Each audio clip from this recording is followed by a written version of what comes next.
साथियों सलाम, नमस्ते, सत श्री अकाल और जय भीम जोहार। साथियों बहुत ही ऐतिहासिक क्षण है दोस्तों, उसकी मुबारकबाद आपको। पेशा एक्ट बरसों की हसरत थी, तमन्ना थी झारखंड की, झारखंड के आदिवासियों के खास करके, जिनके लिए ये आज झारखंड राज्य बना दोस्तों।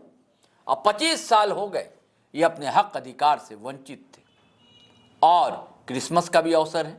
इन दोनों की आपको शुभकामनाएं, जिट्रो लाइव की तरफ से मुबारकबाद। लेकिन आसानी से ये मिला नहीं है दोस्तों। कई लोगों ने खून जिगर एक किया है, अपना समय बर्बाद किया है, योगदान दिया है, गांव के लोगों को एकजुट किया है, जवार जवार घूमे हैं, पगडंडी पगडंडी, डहर डहर, अखड़ा अखड़ा इन लोगों ने यात्राएं की, जिनमें एक नाम है ग्लेडसन डूनुंग का, जो आप फ्रेम में देख रहे हैं। राइटर है, अंग्रेजी और हिंदी में भी इनकी कई किताबें हैं और झारखंडी सवालों से मुठभेड़ करती हुई किताबें सिर्फ प्रकृति और के गीत की बात नहीं करती हैं दोस्तों, उन सवालों को भी उठाती हैं जो प्रासंगिक है और जिनसे जिंदगी जुड़ी है आदिवासियों की। एक्टिविस्ट हैं, सड़क पर भी रहते हैं। अक्सर ये शिकायतें मिलती है कि लेखक सड़क पर नहीं होता, ये वैसे लेखक हैं सड़क पर उतर कर भी आंदोलन करते हैं, प्रदर्शन करते हैं। तो जो ऐतिहासिक बेला, इसमें हम इनसे बातचीत करेंगे दोस्तों। पेशा एक्ट लागू तो हो गया है, लेकिन कमियां कहां हैं? मैं चाहता हूं कि पूरी चीर फाड़ हो और जो सकारात्मक चीजें वो भी सामने आए, और साथ ही कुछ लोग जो क्रेडिट लेने की होड़ मची हुई है ऐसे लोगों की, कुछ लोग इसे सांप्रदायिक रंग भी देने की कोशिश में लगे हुए हैं, ऐसे लोगों की बात भी जिट्रो लाइव करेगा। तो आपका इस्तकबाल है, स्वागत है बॉस। जोहार जोहार ग्लेडसन भाई। तो आप बताइए कि कितना सही है जो प्रस्ताव, नियमावली जो आई है, मोहर लगाया है कैबिनेट ने, हेमंत सरकार की कैबिनेट ने, कितना संतुष्ट हैं आप उससे? पहले सबसे पहले तो मैं ये कहना चाहूँगा, चूँकि इस झारखंड राज्य का निर्माण ही अबू अदिसुम अबू अलाइस की क्या बात है बना है। तो उस राज्य में 25 साल ही सही, लेकिन 25 वर्षों के बाद कैबिनेट ने इस नियमावली को पारित किया है। बिल्कुल, उसके लिए उनको बधाई देते हैं, साधुवाद देते हैं, और सभी आंदोलनकारी बुद्धिजीवी जितने भी लोग इसमें लगे हुए थे, सबों को मैं बधाई देता हूँ, शुक्रिया अदा करता हूँ जी। लेकिन जहाँ तक आपने कहा कि इसमें कितनी संतुष्टि है, अभी तो चूँकि ये गजेटेड कॉपी नहीं बनी है, गजेटेड कॉपी होगी शायद, आज बना या नहीं बना पता नहीं, लेकिन शायद आज बन गया भी होगा। जब वो आएगा तो असली पोस्टमार्टम तो हम लोग करेंगे जी। लेकिन मैंने जो कैबिनेट का नोट ब्रीफिंग हुआ है उसको मैंने देखा है, उसके साथ साथ जो अखबारों में खबरें छपी है उसको भी देखा है। तो उन सारे चीज़ों को देखने के बाद यह समझ में आता है कि जिस तरह से विगत 3 वर्षों के अंदर में 3 ड्राफ्ट बनाया गया नियमावली का, और जिसका नेतृत्व तत्कालीन पंचायत राज विभाग की निदेशक निशा उरांव सिहमार थी, जिन्होंने पंचायत राज विभाग में रहते हुए भी पेशा का एक तरह से सांप्रदायिकरण करने की कोशिश की थी, जो आप छत्तीसगढ़ में देखते होंगे। वही कोशिश यहाँ पे उन्होंने बहुत किया। लेकिन चूंकि झारखंड है, मुझे लगता है वो झारखंड से जरूर है, लेकिन उनको झारखंड की समझ नहीं है। निशा उरांव जो बेटी है शायद रामेश्वर उरांव की, बिल्कुल। और अभी भी आज भी आपने देखा होगा जी, वो मांदर उंदर लेके नाच गा रही थी, पूरा क्रेडिट लेने की कोशिश कर रही थी, जो आप कह रहे कि कई लोग कोशिश कर रहे थे, उसमें वो थी। पूरा अपने जितने भी उनके लोग थे उनको बुलाकर अलग अलग जिले से मांदर उंदर बजा के खूब गुलाले उन्होंने उड़ाई, और वहाँ भी वो पेशा कानून का सांप्रदायिकरण करने से नहीं चुकी। तो चूंकि वो खुद भी आरएसएस के कैंप में गई थी, वहाँ भी उसने भाषण दिया, देखा हुआ है, तो इनका आरएसएस के साथ लिंक है। तो स्वाभाविक सी बात है कि जो भी आरएसएस का धांगराई का काम करेगा, जो धांगर बनेगा, उनको तो वो चीज काम करना पड़ेगा। उस कैंप के लोग तो सरना कोई नहीं मानते ना, सरना झंडा भी बिल्कुल वो नहीं मानते हैं। और इनको भी क्या लेना देना है सरना पूजा से? इनको कुछ, ये खुद भी कुंभ नहाने गई है, उनका तस्वीर जो आप देखिए, वो कहीं छठ मना रही है, कहीं है, फिर भी और रूढ़ी प्रथा का जो है कि नहीं, बात नहीं, रूढ़ी प्रथा की चैंपियन बनी हुई है, उसका सबसे बड़ा पैरोकार बनी हुई है, जबकि खुद भी रूढ़ी प्रथा और आदिवासी समाज को त्याग करके वो गैर आदिवासी समाज में घुस चुकी है, अपना चुकी है ना। वो झारखंड भी नहीं, वो पंजाब या कहीं जो है कि उनका घर है, और यहाँ पे रूढ़ी प्रथा परंपरा के नाम पर नफरत फैला रही है। और दुर्भाग्य की बात है, इनके सारे लोग पंचायत चुनाव लड़ते हैं, ये वही लोग हैं। और उनका ड्राफ्ट देखिए ना, इन्होंने पंचायत राज विभाग से इनको जब हटाया गया उससे पहले तक का ड्राफ्ट देखिए। ड्राफ्ट में क्या था, वो हमारे पारंपरिक हाथों मुंडाओं के ऊपर मुखिया व्यवस्था को ये थोप रही थी। हमारा पारंपरिक ग्राम सभा में एक कर्मचारी को सचिव बनवा रही थी। ये सब उनका ड्राफ्ट में है। भूमि अधिग्रहण जैसे विशेष जो है कानून, मतलब विशेष काम के लिए जो ग्राम सभा को अधिकार दिया गया है, उसमें ग्राम सभा अपना निर्णय लेगा जमीन देना है नहीं देना है। उसमें उसने क्या किया था, उसने मुखिया को अधिकार दे रहा था कि हाथों मुंडा उसके लिए मीटिंग नहीं बुलाएगा, मुखिया बुलाएगा। मतलब ये पूरा का पूरा पारंपरिक स्वशासन व्यवस्था के ऊपर पंचायत राज व्यवस्था थोपने के लिए एड़ी चोटी एक कर दी थी। आज पूरा परंपरा, रूढ़ी प्रथा परंपरा पर प्रवचन दे रहे थे। बहुत हंसी आता है, मतलब एक परफेक्ट आरएसएस है ना। आप इसको थोड़ा सा उसमें हम लोग जाएंगे। आज जब आरएसएस को लेकर पार्लियामेंट में आपने सुना क्या क्या लोग बोल रहे हैं कि ये देश के लिए है, देश के लिए जान देंगे। तब इनका इतिहास भी खोल दिया गया वहां कि आरएसएस वही है जिसने भारत का संविधान को जलाया। आरएसएस वही है जिसने नागपुर हेडक्वार्टर में 52 वर्ष तक तिरंगा झंडा नहीं फहराया, और 3 लोगों ने जिन्होंने तिरंगा झंडा फहराने की कोशिश की उनको जो है कि कहा था कि केस किया, 3 रंग अशुभ होता है। हाँ, और उनके ऊपर केस किया, 13 साल तक मुकदमा लड़े। ये वही आरएसएस है जिन्होंने भारत छोड़ो आंदोलन का विरोध किया, अंग्रेजों की मुखबरी की, अंग्रेजों से माफी मांगे। इनका तो इतिहास ऐसे ही चलता है ना। अब आज अपने आप को देश का सबसे बड़ा देशभक्त बताकर देशभक्ति का सर्टिफिकेट बांट रहे हैं। तो वही जो है कि निशा उरांव सिमार मैडम और उनका पूरा कुनबा यही कर रहा है कि पेशा कानून हम लोगों ने बनवा दिया, ये कर दिया, क्रेडिट लेने के लिए, ताकि ये एक पेशा कानून का चादर ओढ़ के अपना राज। रघुवर दास का भी बयान आया है कि बिल्कुल, तो ये पेशा कानून का चादर ओढ़ के ये जो है कि अपना राजनीतिक और आर्थिक हितों को साधना चाहते हैं। लेकिन झारखंड में ये पेशा का सांप्रदायिकरण बिल्कुल भी नहीं होने देंगे हम लोग। नहीं, लाभ क्या होगा इससे और कमियां क्या है इसकी? ये पेशा कानून से, हाँ। पेशा जो नियमावली लागू है, हाँ। देखिए, एक तो यह है जो हमारे मूल ग्राम सभा को कितने अधिकार मिल पाएंगे, उसी पर उपयोग होगा, उसी पर मैं आ रहा हूँ। क्योंकि पंचायत विभाग की जो डायरेक्टर रही निशा उरांव सिमार का जो ड्राफ्ट देखिएगा, तो ये जो दूसरे राज्यों में, देश में 10 अनुसूचित राज्य हैं, उसमें से 8 राज्यों में पेशा विधिवत लागू है नियमावली बनाकर। छत्तीसगढ़ का ये कॉपी पेस्ट कर रही थी। अब छत्तीसगढ़ में देख लीजिए क्या हो रहा है ना, तब समझ में आ जाएगा ताकि जो बस्तर में क्या हो रहा है। बिल्कुल, इसीलिए ताकि जो लोग रूढ़ी प्रथा परंपरा के नाम पर नफरत फैला रही है सिमार मैडम, निशा उरांव सिमार मैडम, और उनके आगे पीछे जो घूम रहे हैं कुछ कुछ पारंपरिक अगुआ, उनका भी आंख खुलना चाहिए। वहां छत्तीसगढ़ में क्या हो रहा है? छत्तीसगढ़ में सरना, ईसाई, डीलिस्टिंग, आरक्षण, रूढ़ी प्रथा परंपरा के नाम पर आरएसएस ने खूब नफरत फैलाया। चर्च जला दिए गए। हाँ, नहीं, उससे पहले 2023 की बात कर रहा हूं। उसके बाद आदिवासियों ने बीजेपी को वोट दिया, बीजेपी सत्ता पर आ गई। सत्ता में जैसे ही बैठने के बाद इन्होंने क्या किया, हसदेव जंगल को अडानी को दे दिया। वहां पे पेशा कानून क्यों नहीं काम किया, सिमार मैडम को पूछना चाहिए। वहां पे ग्राम सभा का धारा, ये मतलब पेशा कानून का धारा 4D का उपयोग करते हुए उसने क्यों नहीं बचा पाया अपना जंगल को। और वहां पर गौड़ लोग रहते हैं जिन्होंने बीजेपी को वोट दिया, और उन्हीं गौड़ लोगों पर उन्हीं की सरकार ने जो है कि लाठी बरसाई, है ना। तस्वीरें वायरल हुई, वीडियो वायरल इतना ही नहीं, वहां पे जिन लोगों को फॉरेस्ट राइट के अधिकार दे दिए गए थे, उनका अधिकार भी कैंसिल कर दिया गया अडानी को जो है कि कोयला का खदान देने के लिए। फिर उसके बाद देखिए कांकेर में क्या हो रहा है। कांकेर में यही तथाकथित रूढ़ी प्रथा परंपरा वाले लोग वहां गांव-गांव में जो है पोस्टर लगा रहे हैं, कहीं होर्डिंग लगा रहे हैं, कहीं जो है कि बोर्ड लगा रहे हैं कि जो ईसाई धर्म को मानता है वो इस गांव में प्रवेश निषेध है, नहीं आ सकता।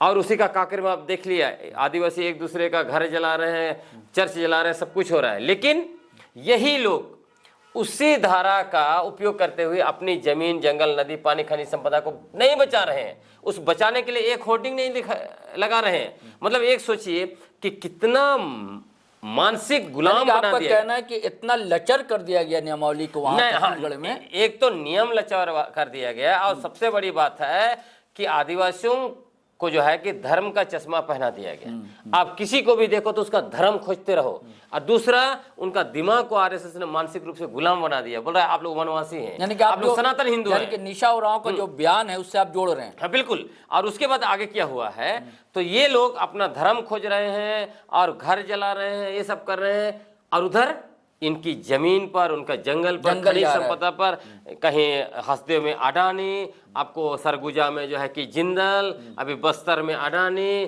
तो कहीं रायगढ़ में अडानी। देख रहे हैं कितने पेड़ काटे जा रहे हैं, जंगल खत्म कर दिए जा रहे हैं। महुआ के पेड़ आपको रायगढ़ में काटे गए, जो आदिवासियों का आजीविका के साधन थे। एक नहीं, हजारों महुआ के पेड़ काट के जाके खत्म कर दिएगा अडानी के लिए। तो यही मैं कह रहा हूँ, परसों तो पूरी तस्वीरें वायरल। बिल्कुल, इसीलिए मैं कह रहा हूँ कि आदिवासियों को आंख खोलने का जरूरत है। अगर आप आरएसएस का चश्मा जो है धर्म का पहनाया गया है वो पहन के रहिएगा तो हमारे पुरखे। क्या आपको आशंका है कि यहाँ भी ऐसा हो सकता शुरू है? कर दिया है ये लोग। ये जब पंचायत विभाग की डायरेक्टर रही है तभी इन्होंने ये सब चीजें, आपने देखा होगा उनका बहुत सारे, आप पुराना फेसबुक पोस्ट में चले जाइए, वो वही तो कह रहे थे कि पेशा कानून सिर्फ रूढ़ी प्रथा परंपरा वालों के लिए है। तब मैंने प्रेस नहीं, वो मैं समझा। मेरा कहने का कि जैसे हसदेव काटा आप सुन लीजिए, क्या सारंडा पर भी तलवार लटकी हुई है? आप सुन लीजिए। उसके बाद मैंने पेशा कानून का धारा 3C निकाला। मैंने कहा वहां ग्राम सभा का जो भी सदस्य होगा, जो मतदाता होगा, वो ग्राम सभा का सदस्य होगा। इसलिए आज भी मैं कहता हूं, निशा उरांव सिहमार मैडम, इस तरह का भ्रम फैलाना और इस तरह का नफरत फैलाना बंद कीजिए, क्योंकि आप झूठ और बेबुनियाद और फर्जी नैरेटिव फैलाकर हिंसा को बढ़ावा दे रहे हैं, नफरत को बढ़ावा दे रहे हैं। और अब झूठ पे एक सरकारी अधिकारी, इतने बड़े ओहदे में आकर बैठते हुए अधिकारी कैसे से झूठ फैला सकता है? कह रहे कि पेशा कानून सिर्फ जो है कि रूढ़ी प्रथा परंपरा वालों के लिए है। वहां पर गैर आदिवासी रहते उनके लिए नहीं है क्या? और क्या आदिवासी कोई दूसरा धर्म को मानते हो, रूढ़ी प्रथा परंपरा नहीं मानता है? आप गैर आदिवासी से शादी करके रूढ़ी प्रथा परंपरा का ठेकेदार बनी हुई है। रूढ़ी प्रथा परंपरा, आदिवासी रूढ़ी प्रथा परंपरा पर आपको लेक्चर देने का अधिकार किसने दिया है? नहीं, ये बात आपकी समझ गया ग्लेडसन जी। मैं कहना चाह रहा हूँ कि जैसे वहाँ हसदेव काटे गए, बस्तर के जंगल काटे जा रहे हैं, तो क्या यहाँ भी आशंका है कि यहाँ मैं आपको कहता हूँ, मैं इसी की तैयारी, यहाँ भी क्या ग्राम सभा को वैसी इजाजत नहीं, अधिकार नहीं मिलेंगे? नहीं, यहाँ पे जो चूंकि हमारा विगत 1 साल का, मैं आपको इसीलिए ब्रीफ कर रहा था, जो निशा उरांव सिहमार मैडम का ड्राफ्ट देखिएगा, उसमें बिल्कुल भी इसी तरह का तो सरकारी ड्राफ्ट है ना। हाँ, पर क्रेडिट ले रही है इसलिए बताना पड़ रहा है लोगों को ना। वो पंचायत व्यवस्था को ही मजबूत कर रही थी कि मतलब मुखिया अल्टीमेटली तय करेगा, तो मुखिया किसको देगा? मुखिया तो एनओसी दे देगा ना, यही ना खेलता। वो सिर्फ बोलते कि हम ग्राम सभा को अधिकार दे रहे हैं। आपको बोलते कि आपको मैंने अधिकार दे दिया है ना, कि आपका बिना अनुमति का आपके यहाँ विकास काम नहीं होगा, लेकिन आप तो अनुमति दे देंगे क्योंकि आप तो किसी और के हैं। समझ गया। ये पूरा खेल चल रहा था। तो विगत 1 साल के अंदर हम लोगों ने आदिवासी क्षेत्र सुरक्षा परिषद साथ ने ऐसे आंदोलन, बौद्धिक आंदोलन खड़ा किया, बैंड बजा दिया। उसके बाद अब देखिए कि निशा उरांव सिहमार मैडम को खुद झारखंड सरकार ने हटा दिया इसी की वजह से। जिस तरह से अनशन बयानबाजी कर रही थी ना, और हम लोगों को निशाना साध रही थी, नफरत फैला रही थी। उसके बाद देखिए इनके जाने के बाद जब झारखंड सरकार ने 15 मई 2025 इसी साल जब रेडिसन ब्लू में कार्यक्रम किया, आयोजन किया, तो वहां पहला वक्ता मैं था। हाँ, और मैंने सारे चीजों को खोल के रख दिया। उसके बाद ये लोग मान लीजिए कि 4 माननीय मंत्री मंच पर थे, कांग्रेस के सीनियर लीडर थे, पंचायत विभाग के प्रिंसिपल सेक्रेटरी थे।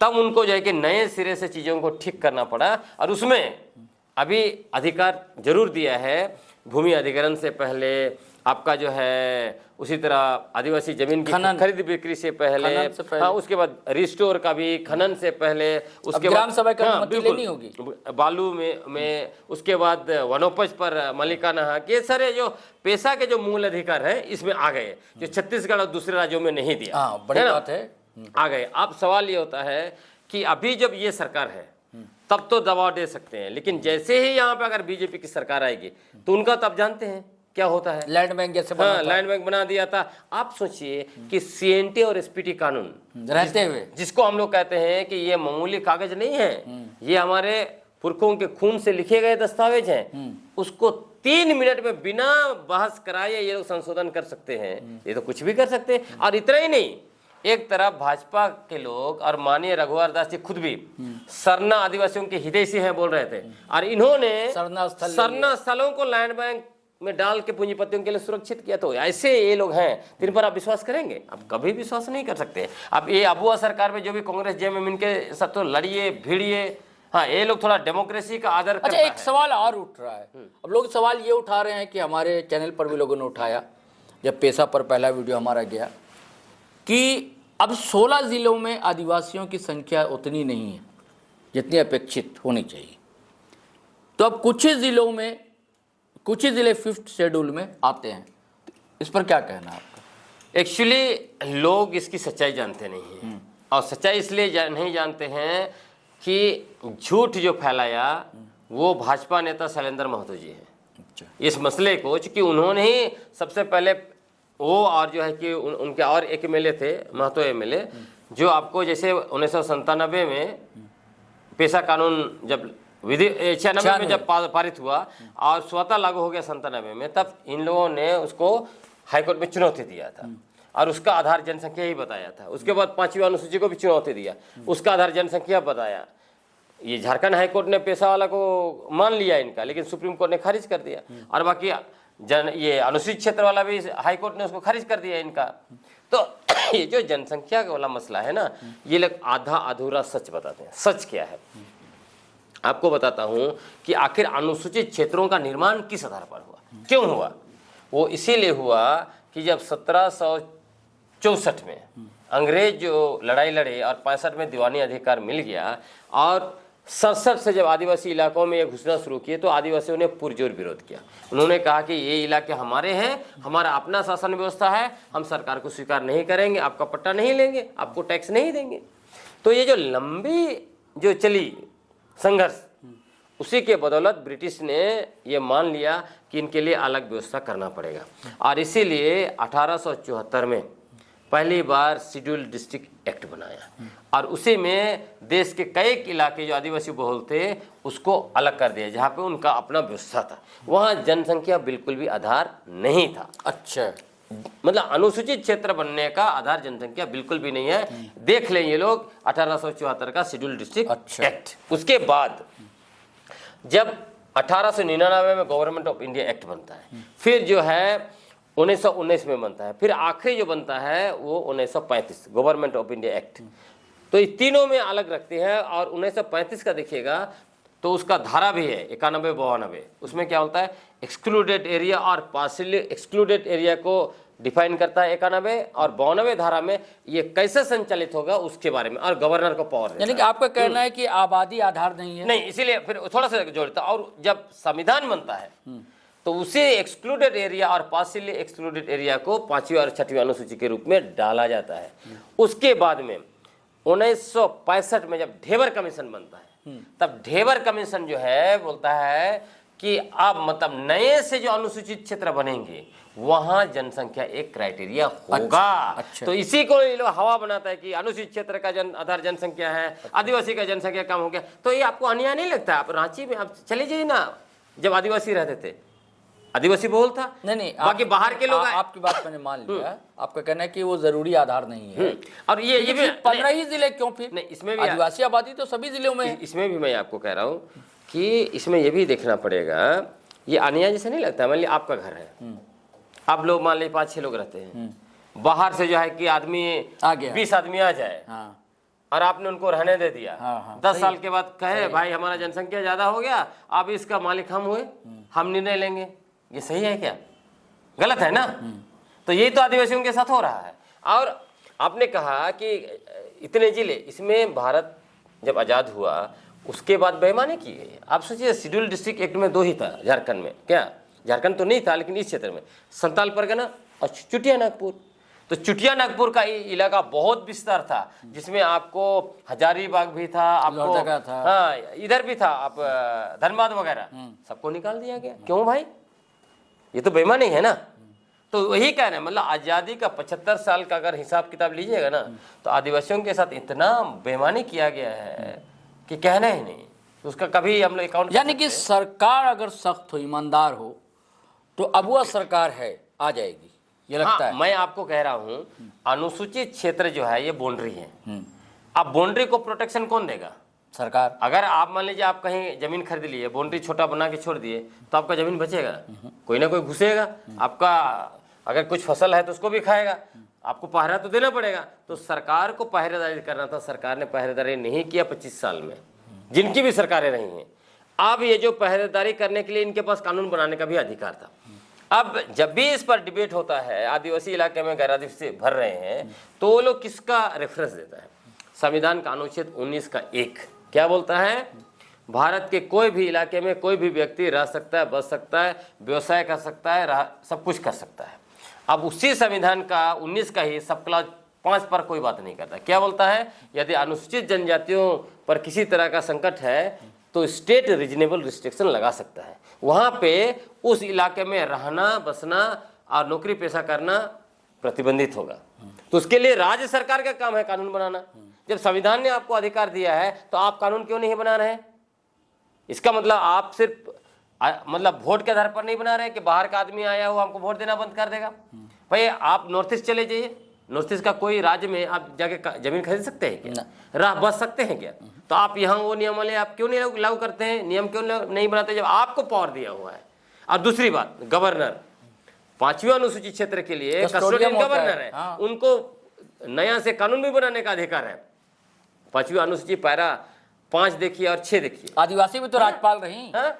उसके बाद भी कुछ नहीं करते हैं ये लोग, तो फिर कैसे बचेगा आदिवासी? यही तो, और इसीलिए गेम किया जा रहा है सरोज भाई कि आदिवासी लोग आपस में सरना ईसाई के नाम पर लड़े, इनको धर्म का चश्मा पहनाओ, ताकि इनका जितना भी जमीन, इनका इलाका में बाहरी लोग भर रहे हैं, इनका जल, खनिज संपदा, बालू, सब कुछ जो है कि लूटा जा रहा है, लोग देख ना पाए। यही तो खेल है जिसको हमारे आदिवासियों को समझना चले।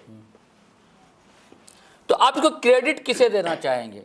आखिरी सवाल। देखिए, हाँ, आज मैं देख रहा हूँ सरकार को क्रेडिट जानी चाहिए। आज मैं देख रहा हूँ कि एक तरफ सरकार आयोजन किया, वहाँ भी खूब नाच गान हो रहा है, कांग्रेस एमएम के लोग क्रेडिट लेके झूम रहे हैं। इधर निशा सिहमार मैडम जो है कि अलग अपने लोगों के साथ झूम रही है। लेकिन क्या आपने जगह जगह फेसबुक पर ताकीद भी की है आपने? आपको मैं कह रहा हूँ कि क्या आपको झारखंड के आदिवासियों को कहीं झूमते नाचते देखे? नहीं। फिर आप सोचिए, जब पेशा कानून 24 दिसंबर 1996 को बना, संसद में पारित हुआ, जैसे ही पारित हुआ सरोज भाई, पूरे झारखंड में मांदार ढोल नगाड़े बज रहे थे। आज क्यों नहीं बज रहे हैं? इसका इशारा क्या है? क्योंकि झारखंड के आदिवासी जान रहे हैं कि आपने हमारे साथ धोखा किया है। और सोचिए, सत्ता के लोग धोखा कैसे? आप जैसे बताया छत्तीसगढ़ से अच्छा है, फिर भी धोखा इसलिए किया बोल रहा हूँ, 25 साल तक आपने एक तो लागू नहीं किया। हाँ, दूसरी बात, लागू भी किया तो पंचायत के साथ आप घोलमेल कर रहे हो, तो ये धोखा ही ना है। जब पेशा कानून का मूल मकसद पारंपरिक स्वशासन व्यवस्था को शासन की शक्ति और अधिकार देना है, तो पारंपरिक ग्राम सभाओं को आप शासन की शक्ति और अधिकार क्यों नहीं देते हैं? क्यों आप पारंपरिक ग्राम सभाओं पर जो है कि पंचायत व्यवस्था थोप रहे हैं? क्यों आप हाथों मुंडाओं पर मुखिया को थोप रहे हैं? सवाल है ना। नहीं, यहाँ तो नहीं थोपा गया ना। नहीं अभी भी क्लियर नहीं है आपको। मैं बता रहा हूँ अभी, इसीलिए तो मैंने कहा आने दीजिए, पोस्टमार्टम करेंगे, उसके बाद में ये मैं बताता हूँ। जब ये लोग जो डांस कर रहे हैं कि हम ये किए वो किए, आपने वादा किया था, 1 साल कैसे लग गया आपको? हाई कोर्ट का डंडा पड़ रहा है, जनता का डंडा पड़ रहा है, और क्रेडिट ले रहे हैं। मैं तो कांग्रेस के लोगों को सबसे ज्यादा रगड़ना चाहता हूं कि जब हम लोग पेशा आंदोलन कर रहे थे तो दर्द यही लोग को हो रहा था। आज क्यों नाच झूम रहा है? क्रेडिट इनको बिल्कुल नहीं जाता है। उसके बाद जो है कि अब मैंने बता दिया आरएसएस गैंग का कि ये लोग क्या करना चाहते थे, उनको भी नाचने झूमने। खासकर सबसे बड़ा बात यही है, सबसे बड़ी बात मैं ये कहूँगा कि पंचायत विभाग की जो तत्कालिक डायरेक्टर रही निशा उरांव सिहमार मैडम, उनको तो नाचने गाने खुशी मनाने का कोई अधिकार ही नहीं है।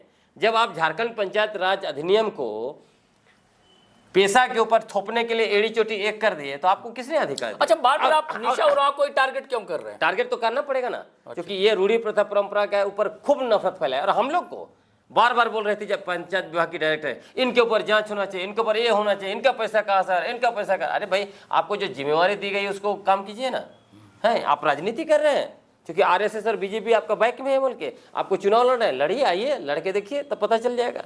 उसके बाद आपको मैं बताता हूँ, बस आपने कहा क्रेडिट किसको जाता है, पेशा नियमावली जो बना है उसका थोड़ा क्रेडिट जरूर बोलेंगे अब वो सरकार को देंगे, क्योंकि आपने कम से कम हिम्मत किया। हिम्मत क्यों? क्योंकि अभी भी 78% हम हैं बोल के ये जो जंगल माफिया, जमीन माफिया, खनन माफिया, दारू माफिया और जो जंगल माफिया, ये सारे माफियागण जो है रोकना चाहते थे, उधर कुर्मी महतो अलग से रोकना चाह रहे हैं। तो ये सबके बीच भी इन्होंने दबाव के बीच इनको लगाए तो थोड़ा क्रेडिट 90 में 10%, 100 में 10%, अच्छा 90% के क्रेडिट किसको जाता है? तो 90% क्रेडिट जो जाता है आप जैसे लोग जो आदिवासी संगठनों को जाता है, जिसमें कुछ का नाम मैं ले सकता हूँ, जैसे हमारा आदिवासी क्षेत्र सुरक्षा परिषद, आदिवासी बुद्धिजीवी मंच जिसने कोर्ट में लड़ाई लड़ा, आदिवासी क्षेत्र सुरक्षा परिषद जिसने बौद्धिक आंदोलन चलाया, उसके बाद झारखंड उलगलान संघ जिसने धरती आबा बिरसा मुंडा का लड़ाई स्तर डोमारी बुरू से जो है कि पदयात्रा का आयोजन किया, उसके बाद आदिवासी समन्वय समिति जिसने उसने भी हमारा इस डिबेट को राजधानी में साथ में आगे बढ़ाने का काम किया। ऐसे भी और हैं वो संगठन, लेकिन मूल रूप से आदिवासी संगठन हमारे पारंपरिक अगुआ, जैसे हमारे सनिका भेंगरा जैसे पढ़ा राजा और बिनसा मुंडा जैसे हाथू मुंडा, ऐसे बहुत सारे हमारे पारंपरिक अगुआ जो हैं, इस सारे लोगों को, आंदोलनकारियों को क्रेडिट जाता है। चलिए साथियों, पूरी तस्वीर साफ कर दी है ग्लेडसन डुंडुंग भाई ने, लेकिन अभी भी उम्मीद की एक किरण निकलनी बाकी है, क्योंकि पूरी जो नियमावली है सामने नहीं आई है, नोटिफिकेशन में नहीं हुआ है, अभी नहीं हुआ ना, नोटिफिकेशन नहीं हुआ और पूरी तभी फिर वो चीर फाड़ और कायदे से होगी। दोस्तों चलिए फिर हम मिलते हैं नए वीडियो के साथ। ये सिलसिला चलता रहेगा कि पैसा है क्या फ़ायदा होगा, क्या नुकसान होगा, झारखंड का खास करके आदिवासियों के साथ क्या होने जा रहा है, कहीं ये छत्तीसगढ़ और बस्तर ना हो जाए, इसकी आशंका है, इसका डर है, और सारंडा बचा रहे ये हम लोग की हसरत है, चाहत है। दोस्तों चलिए आज्ञा दीजिए, इजाज़त दीजिए, लेकिन आपसे आग्रह है कि अगर आपने हमारा चैनल सब्सक्राइब नहीं किया तो कर लीजिए, और वीडियो हमेशा की तरह दनादन शेयर कीजिए, लाइक कीजिए, कमेंट कीजिए। आज्ञा दीजिए, इजाज़त दीजिए। जय हिंद, जय भारत।